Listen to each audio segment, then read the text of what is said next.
Alors la difficulté que rencontre aujourd'hui la région, c'est bien évidemment la difficulté de remettre en état un certain nombre de lignes qui ont été abandonnées par le passé, notamment par SNCF, qui étaient des lignes quand même qu'on peut qualifier de desserte fine du territoire et qui mobiliseraient des centaines de milliers d'euros, voire de millions d'euros pour les remettre en état, parce qu'à chaque fois l'infrastructure est en mauvais état.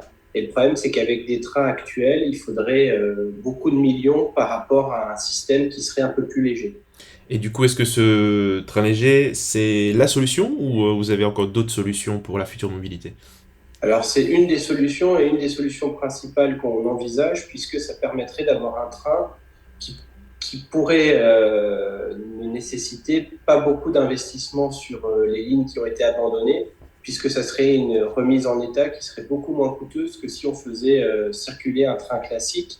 Et en plus, ça serait une solution d'un train qui est beaucoup plus petit que ce qu'on a dans notre parc de matériel et donc qui correspond beaucoup mieux à des territoires, on va dire, moins denses. Pourquoi avoir retenu et choisi précisément cette fameuse ligne Sarreguemines-Niederbronn? Alors en fait, moi, je voulais vraiment, avec la région, pouvoir symboliquement aller sur une ligne qui avait été fermée, où plus aucun train ne circule. On a par exemple la gare de Beach qui est complètement abandonnée, et démontrer qu'avec une nouvelle solution, on pouvait potentiellement rouvrir cette ligne et rouvrir cette gare. Et pour moi, c'était très important de pouvoir le prouver déjà pendant les tests.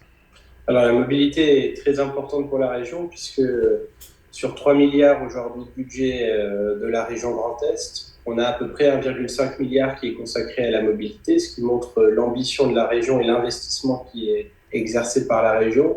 Et on sent vraiment qu'il y a une envie de la part de nos concitoyens de train, puisque sur le mois de mai, on a une augmentation de 20% du nombre d'utilisateurs des trains. Et on sait qu'aujourd'hui, la reconquête ferroviaire, elle passe par la reconquête des petites lignes pour mieux desservir les territoires.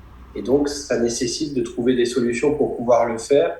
Mais vraiment, le train, c'est la solution pour aller vers des mobilités décarbonées et pour répondre aux injonctions de changement climatique qui nécessitent de trouver d'autres moyens de se déplacer.